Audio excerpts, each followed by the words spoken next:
You're listening to The Other 50%, a herstory of Hollywood. I'm Julie Harris Walker. This is the podcast where I talk to successful women in entertainment and hear their stories. For this episode 97, y'all. That y'all didn't sound natural on me, did it?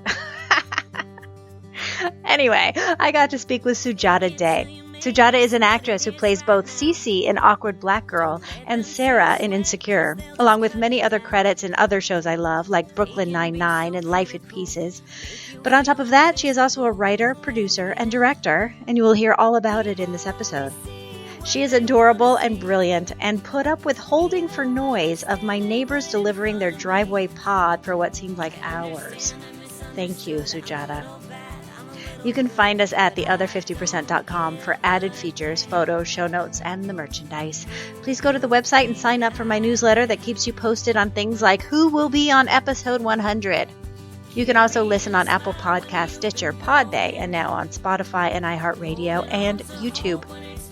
Okay, here's my conversation with Sujata. Have a listen. So I bet most people know that you're an actor. Yes. I don't know that everybody knows you're also a writer and producer. Actually, a lot of people think I'm a writer on Insecure, but I'm not. Okay, well, let's start at the beginning. Yeah. Let's start with how did you get into this business in the first place, and then let's talk about everything you're doing. Okay, I'm from Pittsburgh, Pennsylvania. From Pittsburgh. Yes, black and yellow, baby. So grew up in Pittsburgh, loved it, had a great childhood. Went to college in Cleveland. I went to Case Western Reserve University and got my engineering degree. As you do. As you do. This entire time from middle school through college, I was doing musicals, I was singing, dancing, loving being on stage, and my parents were very supportive of that, and they were like, oh, that's such a great hobby you have. And now you're going to go into STEM. Now you're going to either be a doctor or an engineer, like a good little Indian girl, and I became an engineer. You are not behaving. And I got a job straight out of college with a company called Accenture. It's a business consulting firm. And they asked me where I wanted to move, and I said Los Angeles. They moved me out here, and the entire grand plan in my head was like, I'm going to move to LA and have this salary job that's paying me a shitload of money and pursue acting on the side, which almost didn't really become a side gig because I was horrible at my job at Accenture and would do auditions during the day when I was supposed to be at work. And she went for coffee like 2 hours ago. We don't know what happened. She said she had a flat tire. How did she? Every day this week. But another cool thing about that job is you didn't need to go into the office unless you were placed on a project. So I just made sure. Was it a consulting job? Yes. So I just made sure that I was never on a project. And and so I would just have all my calls go to my cell phone. Oh my God, you're so subversive. And after about a year there, I booked a commercial, and they also laid me off, which was awesome because I got severance and unemployment and was starting to... What a gift. It all really worked out. And then I started working as a server / hostess at restaurants, and that was really fun. That was kind of my ultimate dream, to just come out to LA, be a waitress, a struggling actress, and it's so romantic. It's so romantic, and it's everything I ever wanted. I had so much fun working at restaurants. What'd your parents say?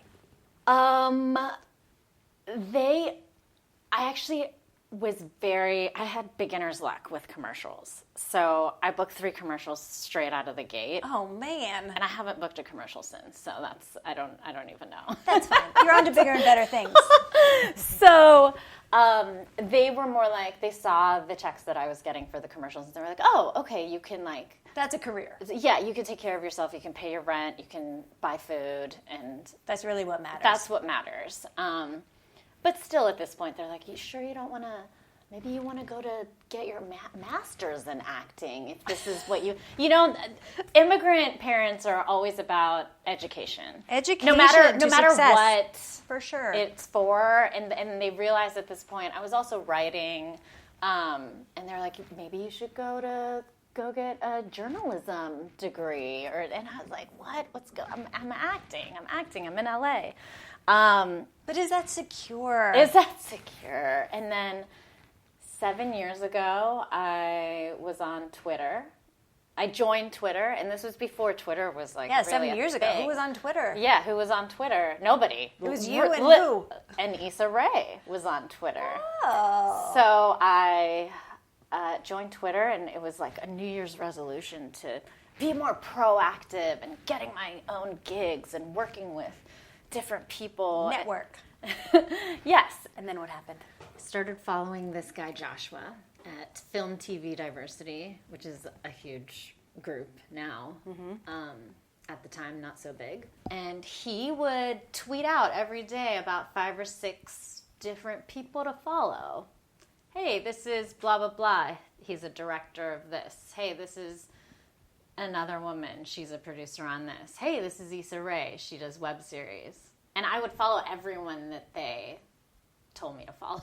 Yeah. Because like, what? Okay. Okay. We're building audience. I don't know what Twitter is. I'll just start following everybody who's creating stuff. And then Issa followed me back. We both probably had like 10 or 12 followers at that time. And a couple days later, she tweeted out, I'm looking for a mixed-looking girl to play my best friend on a web series. And I wrote to her, and I said, hey, I'm not mixed, but this is what I look like. But I play mixed in Hollywood. This is what I look like. And she said, yeah, come on in, come audition. So then gave me the address and everything. I drove to the audition. It was at a house. And I was like, I'm not going into the house for an audition. It's not an office. This is how I die. This is how I die. I was ready to drive away. Oh my God, I lured you into this house for the podcast. I know you did. I was like, I'm going to die. And I basically was about to drive away, and she came out of the house on her phone. And I was like, well, it's a girl. What can happen? Girls don't kill people. Honestly, a lot could happen. So the fact that I still went in, I was like, hey, what's up, Sujata? Nice to meet you, Issa. You just got to weigh opportunity cost in that moment. And then I went in to the audition, left. A couple hours later, she was like, you got the part. Oh my God. I was like, great. This is Awkward Black Girl? This was Awkward Black Girl. Yes, this was Awkward Black Girl. I got the part of CeCe, her best friend, on the show. And I would say a month later, went back to Inglewood, and it was her dad's doctor's office where we shot the first scene. And I think it was her brother holding a camera. There's no lighting. There's no hair and makeup. There's no wardrobe. And you can tell from the first couple episodes. It's scrappy filmmaking. It's scrappy. Super scrappy. I look back and I'm like, oh my God, my makeup. It's awful. I think it all worked out, though. It did. And shot the scene. It took 20 minutes. And Issa was like, thanks. And I was like, I walked out of there. You're like, that's it? Like, what did I just do? I was like, you just chalk it up as another, Like, I'll never hear anything about that. Never hear anything again. That was a fun thing I did. And then we continued to shoot more episodes, and all of a sudden we started to get an audience, and we were all shocked. There was no publicity. We didn't have PR. A lot of Black publications started to pick up on it, and, we Essence, Vibe, Jet, they started writing about us. And it was just word of mouth before then? Word of mouth. It was just, Black girls across the world were seeing something that they had never seen before. Yeah, like finally. And it was really exciting to be a part of that ride. How big did that audience get online? Well, it got huge. I mean, we shot season 1, episode 7 was a big one that we shot, and then asked for a Kickstarter, $30,000, ended up getting $56,000 out of the Kickstarter. Yeah, I was just going to say, at what point did some money start coming into it? So after the Kickstarter happened, the white publications got a hold of us. So Associated Press, NPR, ABC News, and then Pharrell called Issa And we were like, oh my Pharrell. God, Pharrell! We were so Oh excited. my God! And he wanted to finance season 2. So that was really exciting. Okay. So suddenly was there a budget? Suddenly there was a budget. And you could tell what's so cool and educational about watching Awkward Black Girl as a guerrilla filmmaker is you watch the first episode and you're like, oh, the sound, the quality, what's this all about? And then you just watch us grow. You see the progression. You see the progression through the seasons, from season 1 to season 2, and it's really exciting and it's inspiring to watch. So Pharrell funded season 2. After that, Like, how was that phone call? it was exciting. I mean, we all love Pharrell. Yeah. So What, did it just blow your mind? it was great. It was one of those things where it was surprising, but at this point, a lot of name Black actors were starting to talk about it, like Gabrielle Union, Shonda Rhimes, just a lot of people in the industry. Like all the right attention. All the right attention, and it was surprising folks. You know, there was nothing like it out there at all. Yeah, it's amazing. So that's when Issa, I believe, started taking meetings with different places. She had a show at ABC with Shonda Rhimes that didn't get picked up, and she was pretty devastated. But then HBO called her, and pretty much the rest is history after that. Yeah. It's great. Yeah. And now she has more than one show with HBO, doesn't she? Yes. She Yeah. just had 2 other shows that got picked up, I believe, over the holidays. Amazing. Yeah. Amazing. So she's a huge advocate for diverse filmmakers. Yeah. And diverse content. So it's just really exciting. She inspires me. She's a mentor of mine. She's a good friend of mine. And she's a tour de force. Yeah. I mean, I want to be the Indian Issa Rae. Awesome. Yeah. So she got a call from HBO. I believe it was a 3-year development deal, and she got hooked up with Larry Wilmore to write the pilot of the show, which was going to be completely different from Awkward Black Girl. So did you keep doing Awkward Black Girl, or did that stop? No, we didn't. We stopped. I think she was looking into possibly an indie movie or more episodes, but I think she really was busy with writing this pilot for HBO. Legit. Yeah. And none of us from Awkward Black, we all knew that it was a new show, and none of us really expected to be brought along, to be honest. Because we knew it was a different world, it was another story. That's a good starting place for your expectations. Though. Yeah. So you're not crushingly disappointed. Yes, yeah. I think we were all just really excited for her. Yeah. And in the meantime, we were booking our own stuff and, you know, getting ahead in our own lanes. So it was really exciting for all of us. So 3 years after Awkward Black Girl ended, HBO gave the pilot a green light to shoot the pilot, and Issa called me, probably texted me, and she was like, hey, there's a role in the pilot that I wrote for you. There's no lines in the pilot, but it should be a bigger role moving forward. And I was like, I'll be there. Yeah. So that was a really emotional experience going to set that day and seeing all the HBO money. And It's a whole different deal. it was a whole different From deal. that first day at the We had doctor's a office. trailer. It was catered. We had craft services. There's makeup and wardrobe people. And another thing that was really exciting is you get on set and there are women of color in every position possible. Fantastic. And the entire Insecure experience has been a utopia of Hollywood. I think I've been spoiled. I think I expect to go to set and see women of color in positions of power. You're like, this is how it is. This is just normal. And when I book the guest stars on other shows, I go there and I'm like, what are all these white dudes doing on set? Like, that's weird for me. So, yeah. But is there more of that than the other? Of the white dudes on set? Yeah. Yeah. From what I hear. From what I hear. Anecdotally? Yeah. One of the episodes that we shot, after the pilot got picked up, for a season, really exciting.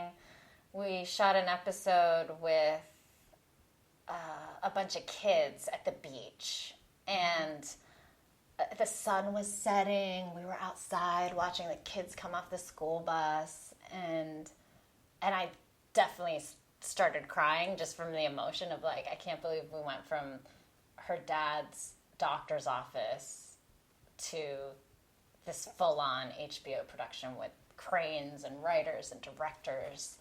And that's like the moment the dream comes true. And one of the kids looks up at me and is like, "Are you crying?" And I was like, "No, it's windy. I got something in my eye." And definitely lied to that kid. Kids, man. Yeah. And so it's been this awesome experience. I play Sarah, which is kind of a mean girl at the office where she works at We Got Y'all, and it's fun to go in and shoot those scenes because we've all become friends, kind of the We Got Y'all gang. Yeah. That office is so awkward. It's like you could just feel the walking on eggshells around race and class and who gets to talk and whose perspective. The whole thing just makes me just so nervous. It's so watching fun when we get to do those conference scenes. It's just really exciting. We're all pretty good friends, and even over New Year's this past year, my accommodations fell through. I was in New York City, and I was like, how am I going to find a place to stay in New York City over New Year's? Yeah, that sounds hard. And I texted Kathy, who plays the boss on our show. She's unbelievable. And she was like, "Oh, I'm not there, but I'll FedEx you my keys, and you can just stay at my place." And I was like, you. "What? Thanks, girl." And I just stayed in her place in the West Village. It was this beautiful place, walking distance from Joe's Pizza. And, we've all become really close. And Mason McCauley, who's the white guy at the office, Ken, he teaches a class at Pepperdine. And so me and Catherine and Veronica all went to talk to his class of how fun. Fledgling dramatists and they must have been actors. so thrilled. And that was just like 2 weeks ago. So, yeah, it's been a dream working at Insecure. Yeah, it seems like it doesn't even feel like work, to be honest. So it's just so great. It's just fun. It's so great. Okay, and you also are writing. I'm a writer. So when did you decide you were a writer and to start doing that? You know what's funny? I should have been a writer. From the beginning? From the beginning, because I took, I was a smart high schooler and was taking all the AP classes and took AP Calculus, AP Biology tests, and scored 3 on both of those. And then I took the AP Lit exam, and it was the only one that I got a 5. That little 5 should have been telling you something. That little 5 should have told me something, but you thought, writing's easy, whatever. I don't have to pay attention to that. And then I was actually really disappointed because when you take the AP classes and you do well, you don't have to take the general class in college. And I was like, I want to take English. Yeah.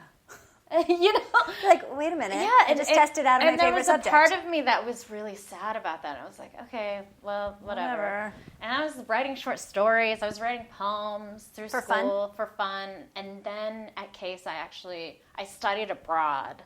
And that's when I decided, in Sydney, Australia. Ooh.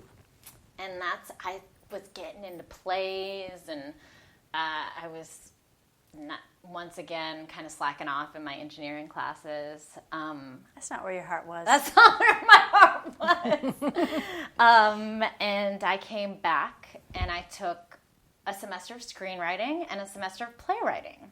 And that pretty much changed my life. You're like, that's my jam. That's my jam. And I still have a couple of those scripts that I wrote back then. They're so bad. I went back and I read them. I was like, I can't even get... Because I'm like, I should go back and like rewrite it or something. Yeah, but just pull something out of it. It's all garbage. You have to burn it. It's all garbage. Okay. Are you writing comedy? I'm writing... Yes, I'm writing comedy right now. So I've been writing scripts forever, a lot of bad ones, a lot of good ones. And about a year and a half ago, I had this idea for a short, and it wasn't a comedy. It was thriller, drama. And What's the idea? it's called Cowboy and Indian. And That's clever. super clever. That's why a lot of people think it's a comedy, because it was a clever title. But Yeah. No. It was very, very inspired by early Tarantino, which, whoa. Does it bloody? Bloody, Violence. Pulp Fiction, Kill Bill. But the premise is, what if in Kill Bill one of the brides was an Indian bride? It's an 8-minute short. I wrote it, I produced it, I directed it, I star in it. You did all the things. I did all the things, and I'll tell you something that was really funny. I guess 2 years ago now, during tax season, I get something in the mail. It was, oh, you have stock in something. And my parents have bought me some mutual funds, and IRA set up a couple. Like, do you get surprise stocks in the mail? So I'm like, okay, and that's obviously stuff that I can't touch. Yeah. And then I got this surprise stock, and it said Accenture, which is the company that I worked at. Funny. And I'm like, I should call this and see how much money it is. And I called, and they're like, oh, it's $5,500. And I was like, send me the check. Yeah, And thank they were you. like, well, we don't recommend you cash. I was like, send me the check. And that's how I financed my short. Brilliant. With money that I did not know I had. Free money in the mail. Free money in the mail. And it was the best investment I ever made in myself. Yes. Best investment I ever made. And I went into doing the short with zero expectations. With, this is what I'm going to do I'll allow myself to fail because I'm directing for the first time. You're like, this will be fun. This will be fun. We're going to be in Joshua Tree with a small cast and crew. We'll have a little party after we shoot. It's a one-day shoot. Just practice. It's just practice. It'll be great. What happened? I just want to create. And then got into 15 film festivals. Shut up. And all of them were Asian American / South Asian Indian themed film festivals, and they were so fun. I have a lot of friends who do shorts and get really disappointed when they don't get into like the Sundance, the Tribeca, the South by Southwest. No one's getting into Sundance. And you know what? Get into these film festivals that are very specific to what your piece is about. You know, Yeah. get into the LGBT ones if that's Find your people. Find your people. Get into the feminist ones. Get into the black film festivals. And that's what I did. And you know what? At all these film festivals, all the same people are there. HBO's there, NBC's there, Universal's there. They're all looking for stuff. They're all looking for diverse filmmakers. And you can rise to the top there quick. Yeah. So that was really, I did the whole film festival thing last year. I have another festival coming up, the Seattle Asian American Film Festival. And a production company picked up my short to make into a TV series. So Fantastic. I kind of lucked out with my short. I don't think that happens with everyone. Oh, yeah, that happens with every short. Sure. I hear this story every day. But I think it's important to go into things and allow yourself to fail, allow yourself to, not be perfect. Now, hold on. Like, what you're saying right now, that's like against every bit of female conditioning since we come out of the womb. No one tells girls to go fail or not be perfect. Yeah. I have never been, I was never conditioned that way. Oh, that's good. Yeah. My parents always just kind of allowed myself to do, as long as I got good grades, I was... You can do whatever you want. Yeah, I had free reign. And, and they instilled a kind of supreme self-confidence in me. Fantastic. So you're fearless. Yes, fearless. I mean, it obviously allowed me to just like move to LA and, have this master plan of like, waiting tables, I think was your master plan. Waiting tables and so yeah, I'm really happy with my short. I'm excited with how it turned out. I think it's opened a lot of doors. It should be online soon. I don't know. We'll see. Now, have you also written on a series? I thought I saw some. I've never written on a series. Oh. I did after Awkward Black Girl. My friend Andrew, who plays A in Awkward Black Girl, who plays like the nerdy guy. If you watch the show, we did a short-lived series of 3 episodes called Larry and Lucy. That was basically a reboot of Mork and Mindy, but but it's like a black alien and then me and we danced. Oh my God, I don't know, it's crazy. Hilarious. But it was really fun to make, and everything that I've created and made, even if it doesn't, let's say, go viral, because I think everyone's trying to go viral now, it has gotten me to the next step. So when I did Larry and Lucy, I wrote, produced, starred in it, did not direct it, and that got the attention of 3 Arts, which is my manager, and got me signed with them. So fantastic. Yeah, so everything has a purpose and a reason, even if it's not getting millions of views. So you got to do something. You got to just do it. You can't be home waiting for the phone to ring. No, Do it. just do it. Get your friends together. Do it. It's great. It's what everybody should be doing. What's the next step for you? Creating a bunch of shows. I mean, the show that's based on my short is at Super Deluxe, and so we'll be taking it out. I'll be writing the pilot in the next couple months and then taking it out to pitch to networks. It's a half-hour dramedy. It's really fun. And what's funny is they took it on as a 1-hour drama, and then my treatment was so funny. They were like, wait a minute. You know what? Maybe your natural instinct with this will be better in a dramedy form. And I was like, okay, I get it. I can see it. So that's really exciting. That's been fun. And everything I do, everything I'm creating is from an Indian American girl's perspective, which I feel like last year Indian American dudes really had a great year with Aziz and Kumail and Hassan. The Big Sick. Yeah, and all of them. I love them. I love all of their work. But yeah, besides Mindy, who are the Indian women out there? Yes. So I'm excited to be a voice for Indian American women and put out our stories. Yes. Yeah. How was it growing up in Pittsburgh? Were there great. a lot of you? No, not at all. I grew up in a suburb called Greensburg, which is an hour east of Pittsburgh, and I had about 2,000 kids at my high school, probably like 10 minorities total. Wow. And I'm talking Asian, Indian, and Black. All combined.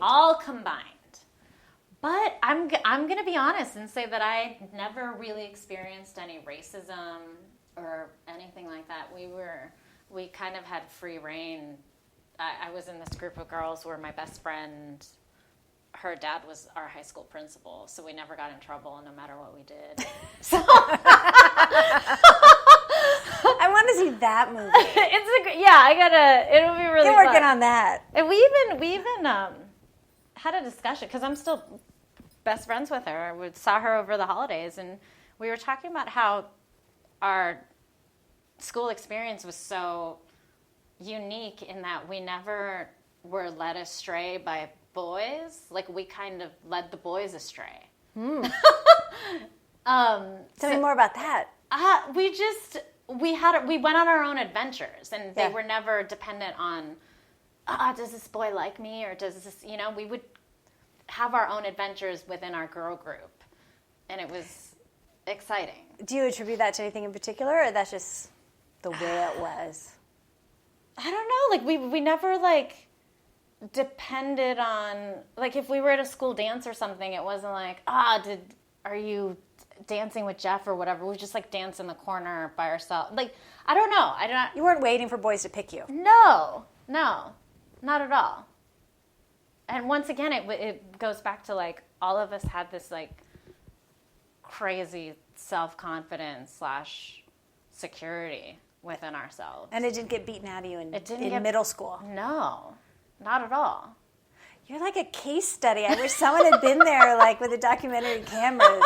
Like, these girls in middle school are retaining their self-esteem. What's going on? What's going on? And I don't know, but our high school was also very unique in that, like, all the cliques meshed together. We all talked to each other, and nobody was really, like, our homecoming queen was this lovely, really kind, nice girl that won. And then our president senior year was one of the, like, the hipster alternative boys.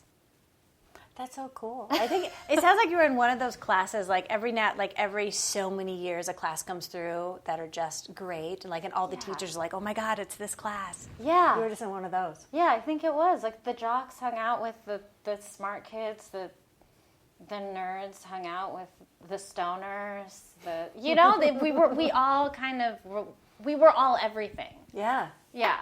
That's great. Yeah. That's a good setup. Mm-hmm.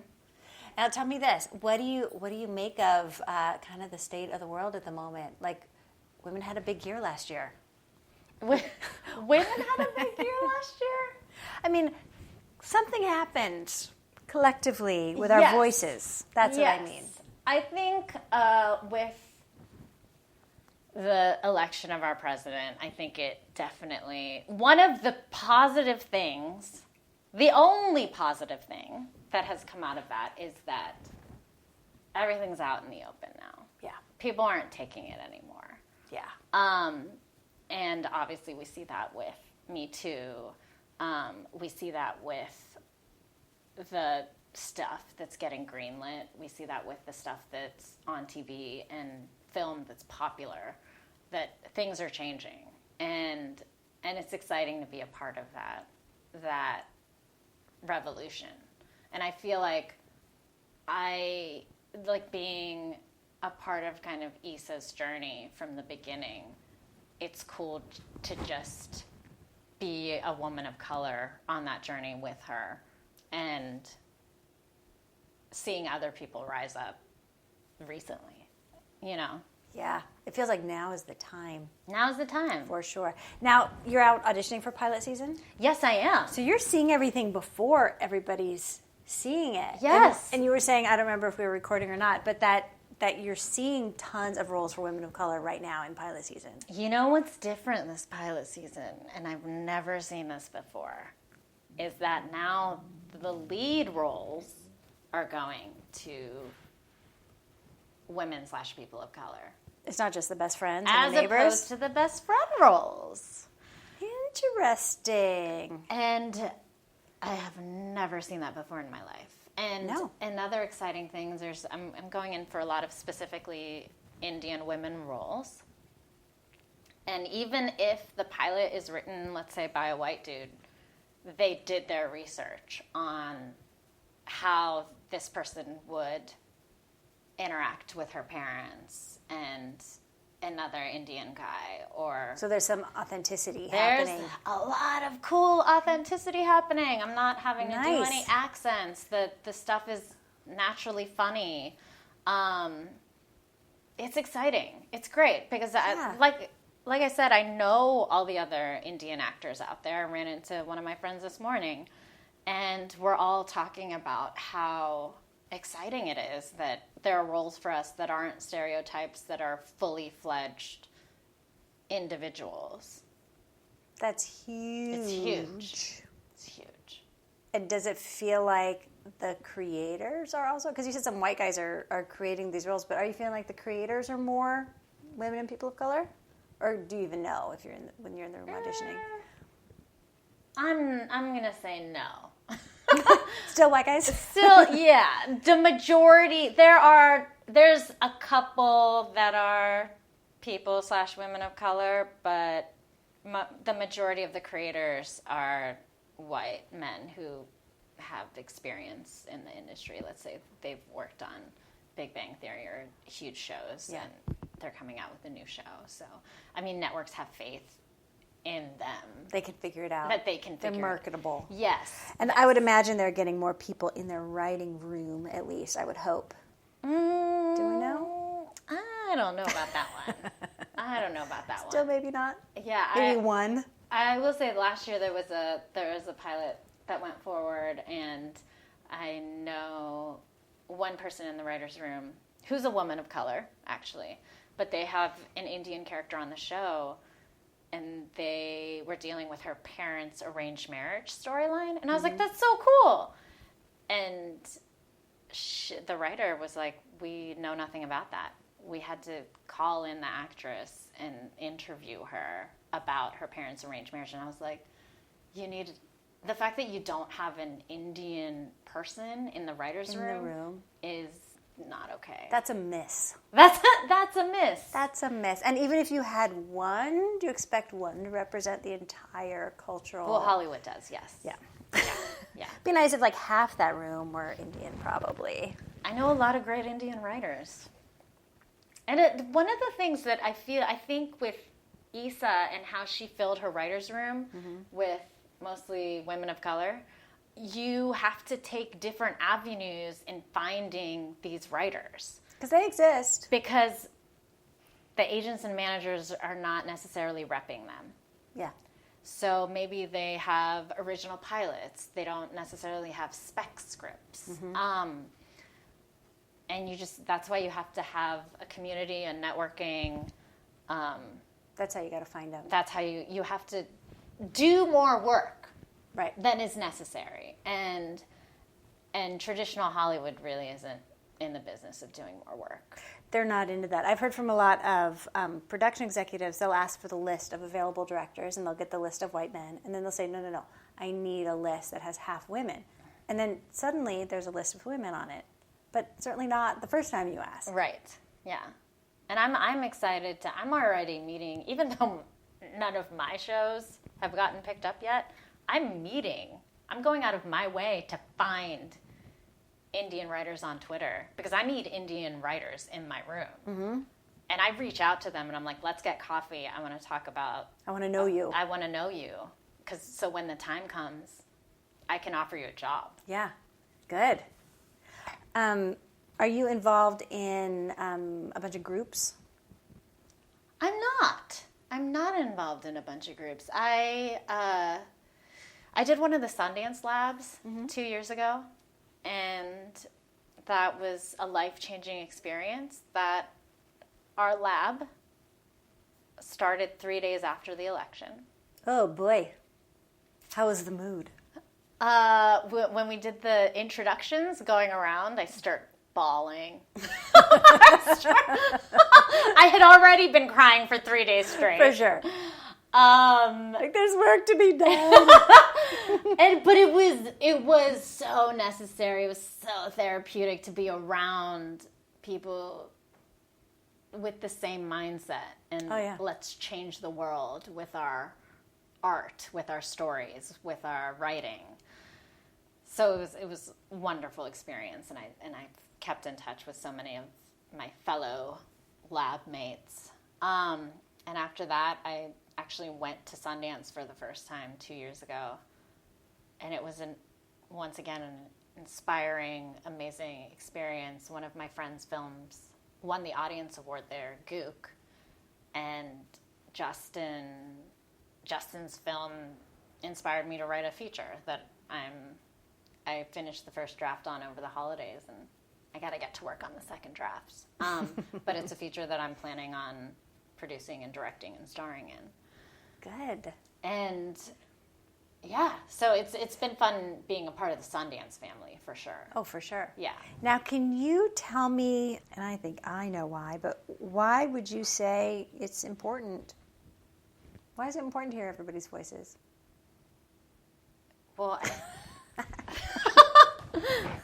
it's really important because I would stupid question. I feel like it's so interesting to me because I grew up in this white suburb, but they didn't treat me any differently than anyone else. So it can be done. It can be done, and you probably get white people. Yeah, and I think it's important because a lot of people watch TV, a lot of people see films, and if we can reach those individuals that have interesting views of people / women of color, I think they could look at us in a different way through a different lens and be like, oh my gosh, they're just like us. Maybe they watch Insecure and they're like, she has boy problems just like me. Oh my gosh, she's not getting a promotion just like me at work. Yeah. And that's why it's important. Because if people don't know anybody but their white circle of people, the only way they're going to get to know people is on TV. Yeah. It seems so obvious, and I can't believe we're still having this conversation in 2018. And it's like news to people that you need representation of everybody. Yeah. Like, it's crazy to me. But here we are. We're doing it. Here we are. Because it still needs to be done. We're not finished. We're not finished. What advice would you give to young women who are just starting out? I would say no matter where you are, you don't have to be in New York. You don't have to be in LA. Just start shooting something. I have friends that shot a web series in Chicago called Brown Girls that recently got picked up by HBO. Wow. And they never came to LA. They never came to New York before starting to work with HBO. How did HBO find them? It was one of those web series that started think pieces, and because it's about a queer Muslim girl and a black girl and their best friends, and a wonderful premise that I've never seen before. Yeah. And I would say no matter where you are, just start shooting. Don't worry about what it looks like. Worry about the relationships between the characters. What do they want? What do they need? What are they losing? And shoot it. And if it comes out terrible, it comes out terrible. But if it's going to get better. Exactly, it's going to get better. You're going to learn stuff. And I would just say create. Right. No matter where you are. Do the work. Do the work. Thank you so much for doing this. Thanks for having me.